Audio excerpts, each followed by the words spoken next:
தங்கச்சியோட வாழ்க்கை உன் கையில தான்ப்பா இருக்கு.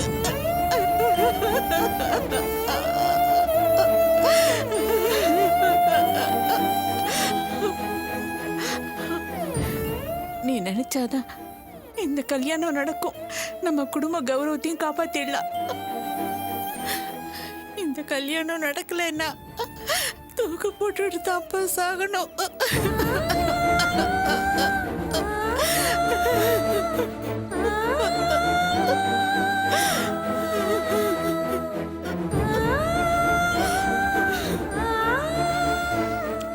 இங்க எதுக்காக வந்த?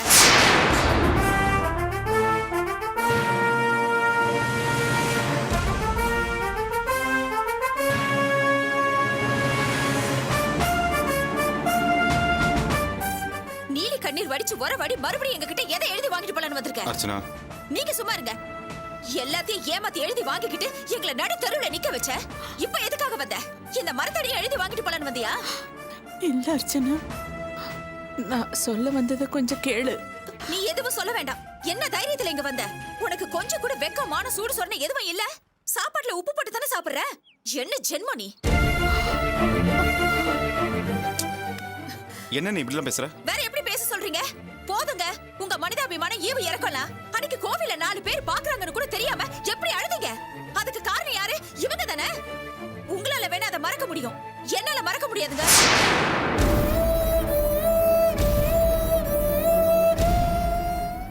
இங்க பாரு, நீ நினைச்சு வந்தது எதுவும் நடக்காது. உனக்கு கொட்டி கொடுக்கறதுக்கு எங்ககிட்ட எதுவும் கிடையாது. ஒழுங்கா வந்த வழியை பார்த்துட்டு போ. அர்ச்சனா, நீங்க பேச வருங்க.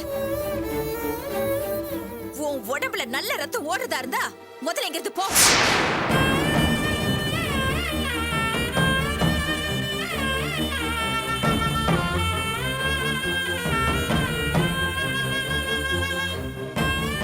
போ.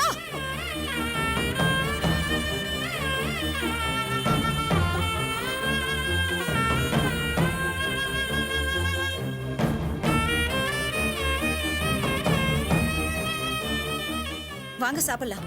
இல்ல, வண்டி இப்பதான் ட்ரையல் பார்த்தேன். இன்னும் கொஞ்சம் வேலை முடிக்கணும். அதெல்லாம் அப்புறம் முடிச்சுக்கலாம். வாங்க.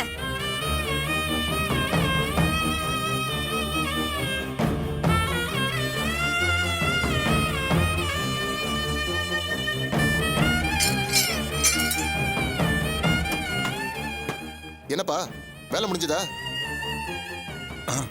முடிஞ்சது. எதுக்கு ஒரு தடவை ஓட்டி பார்த்துறேன். சீக்கிரம் முடிப்பா. இது வந்து நான் முதல்ல பார்க்குறேன். பார்த்துட்டு என்ன ஏதுன்னு உங்களுக்கு சொல்றேன்.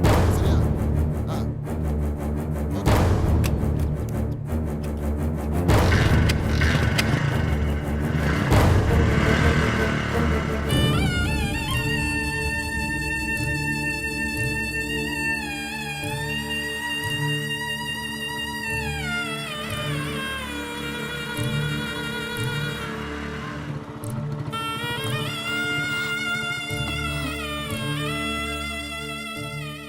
நீங்க வந்து கேட்டதா ராணியோட கல்யாணத்தை நான் நடந்தோன்னு கிடையாது.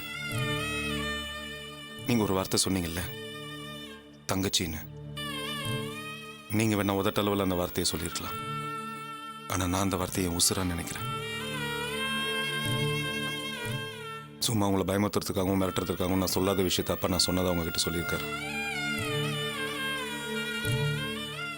ஒரு அண்ணனா என் தங்கச்சிக்கு நான் செய்ய வேண்டிய கடமையை கண்டிப்பா செய்வேன்.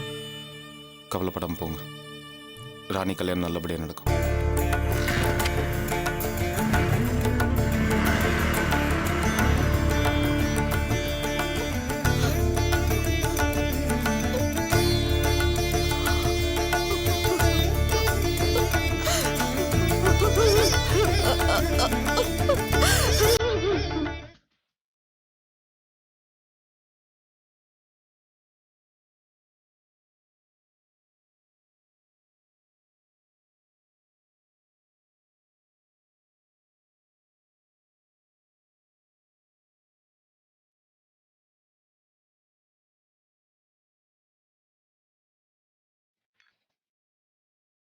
பிரியா, தண்ணி இல்ல, நான் போய் தண்ணி எடுத்துட்டு வந்துடுறேன்.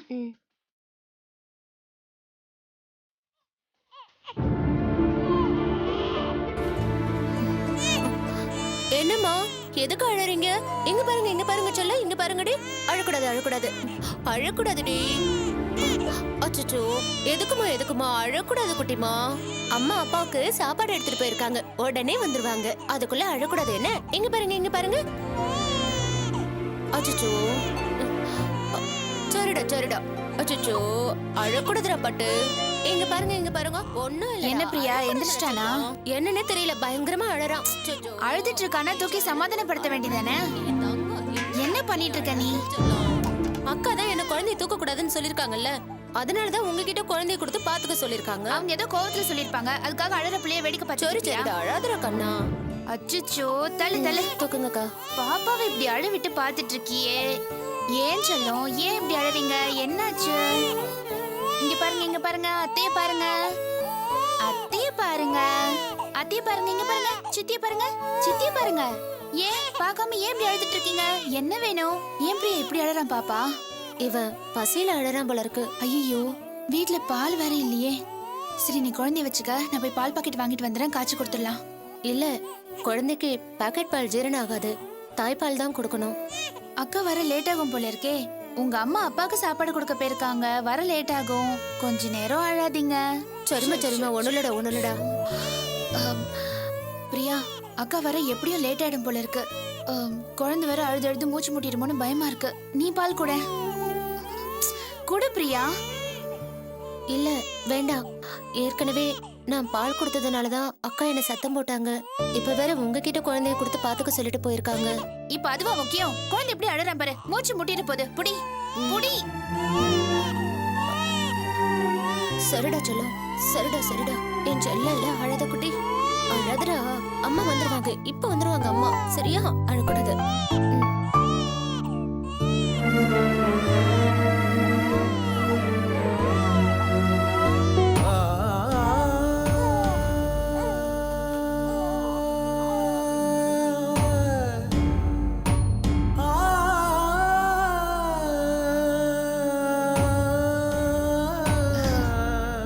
பாத்தியா, குழந்தை பசியில தான் அழுதுருக்கான்.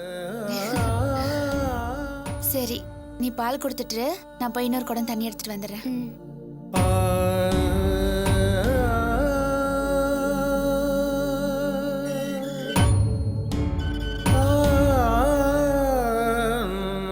என்ன பானு, குழந்தை தூங்குறானா இல்ல விளையாடிட்டு இருக்கானா? அது எங்க கேக்குறீங்க? இப்பதான் எழுந்திருச்சான். பசி போல இருக்கு, ஒரே அழ. பிரியாவை பால் கொடுக்க சொன்ன, பால் குடிச்சதுக்கு அப்புறம் தான் அழுகியே நிறுத்தினான். பிரியா குழந்தைக்கு பால் கொடுக்கறாளா?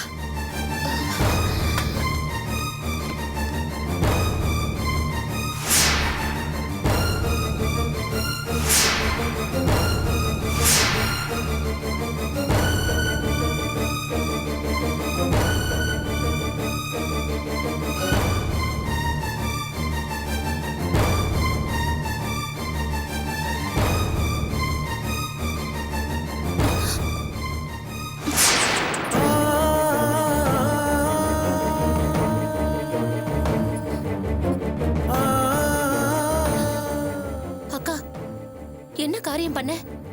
பால் குடிச்சிட்டு இருக்கிற குழந்தைய இப்படி பிடிச்சு இழுக்கிறியே. குழந்தைக்கு பால் வர விழுந்தா அம்மா கிட்ட கூட பால் குடிக்காது, தெரியுமா? நான் தான் என் குழந்தைக்கு பால் கொடுக்காதன்னு சொல்லிருக்கல, அப்புறம் எதுக்காக நீ கொடுத்த? நான் கொடுக்க மாட்டேன்னு தான் சொன்னேன். பானு அக்கா தான் வற்புறுத்தி கொடுக்க சொன்னாங்க. பானு சொன்னா உனக்கு எங்கடி போச்சு அறிவு? தாய் பாசத்தை பங்கு போட்டு குழந்தைய என்கிட்ட இருந்து பிரிக்க பாக்குறியா?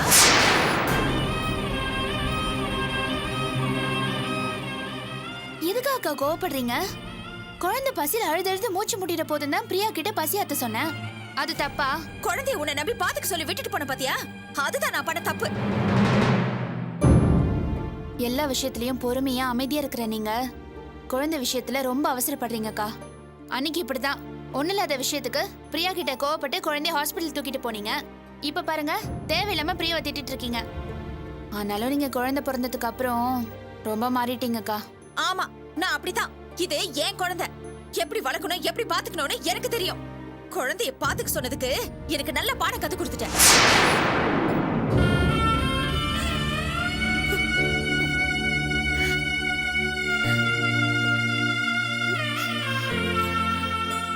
பிரியா, மன்னிச்சிடு.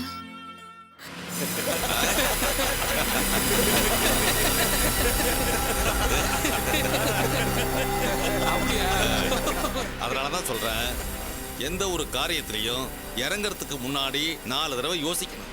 ஆனா காரியத்துல இறங்கிட்டோம்னா அப்புறம் யோசிக்க கூடாது. அந்த காரியத்தை எப்படி முடிக்கணுங்கிறதுல தான் குறியா இருக்கு. சரிங்கண்ணா.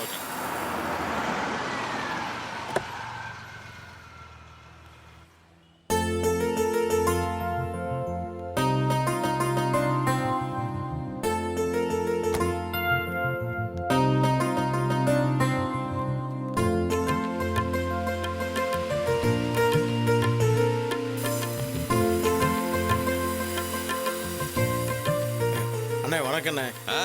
வணக்கம். என்ன சங்கர்லிங்கம், நல்லா இருக்கியா? ஏதோ உங்க புண்ணியத்துல நல்லா இருக்கண்ணே. நீ எப்படிமா இருக்க? நல்லா இருக்காங்க. ஆமா, என்ன பார்க்கறது இங்கே வந்துட்ட? வீட்டுக்கு வர வேண்டியதானே? வீட்டுக்கு போன் போட்டேனே, நீங்க இங்க இருக்கதாக சொன்னாங்க. அதான் நேரே இங்கேயே வந்துட்டேன். டேய், அண்ணா. நான் சேர போறேன். சரிங்கண்ணா. இல்லண்ணே இருக்கட்டும். உட்காரு. உட்காருங்கண்ணா. என்ன கையில பழத்தட்டோட வந்திருக்க? என்ன விஷயம்? அண்ணே, பையனுக்கு அடுத்த வாரம் கல்யாணம் வச்சிருக்கிறேண்ணே. அது உங்க தலைமையில தான் நடக்கணுண்ணே. அதான் முறைப்படி பத்திரிக்கை வச்சு உங்களை அழைச்சிட்டு போலான்னு வந்தேன். என்னப்பா, உன் பையன் கல்யாணம் ஏன் தலைமையிலையா? என்ன சங்கர்லிங்கம், என்கிட்ட கூட ஒரு வார்த்தை சொல்லாம இப்படி ஒரு ஏற்பாடு பண்ணிருக்க? கோச்சிக்காதுங்கண்ணே, பையன் கல்யாணத்தை நீங்க தானே வந்து நல்லபடியா நடத்தி வைக்கணும். கொண்டா அண்ணே, நீங்க எல்லா நீங்க கண்டிப்பா குடும்பத்தோட வந்து வந்து கல்யாணத்தை கல்யாணத்தை நடத்தி நடத்தி வைக்கணும்ண்ணே.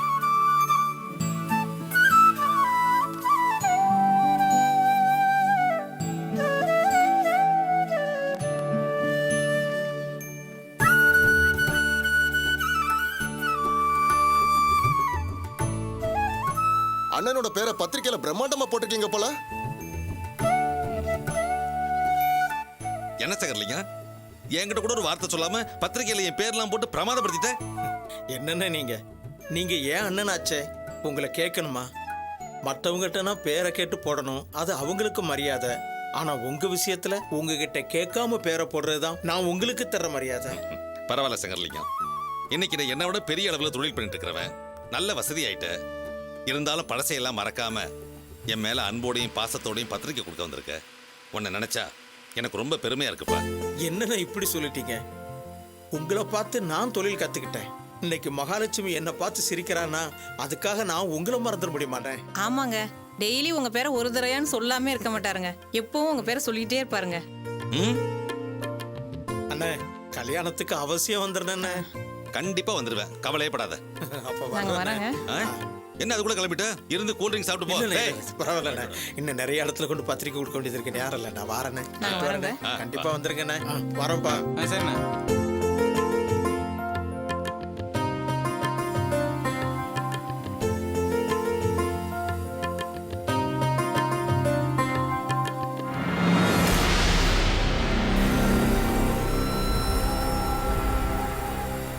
அண்ணே, ரொம்ப அவமானமா இருக்கு.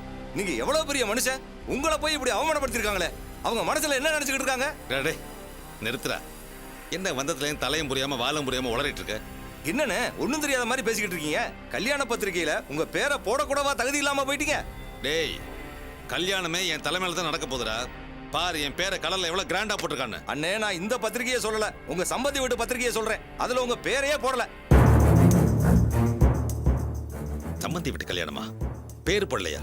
என்னடா சொல்ற? என்னண்ணே, உங்களுக்கு விஷயம் தெரியாதா? உங்களுக்கு இன்னும் பத்திரிகையே வரலையா? இத பாருங்கண்ணே.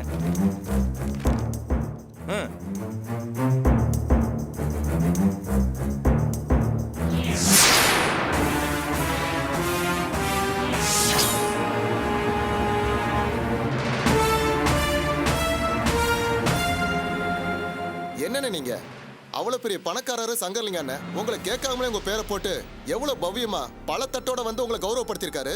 உங்க சம்பந்தி எந்த விதத்திலும் உங்களுக்கு சமம் இல்லாதவங்க பத்திரிக்கையில உங்க பேரை போடாம அவமானப்படுத்திட்டாங்களே. அண்ணன் பேரை பத்திரிக்கையில போடாதது மட்டும் இல்லாம அண்ணனுக்கு பத்திரிக்கை கூட வைக்கல பாரு.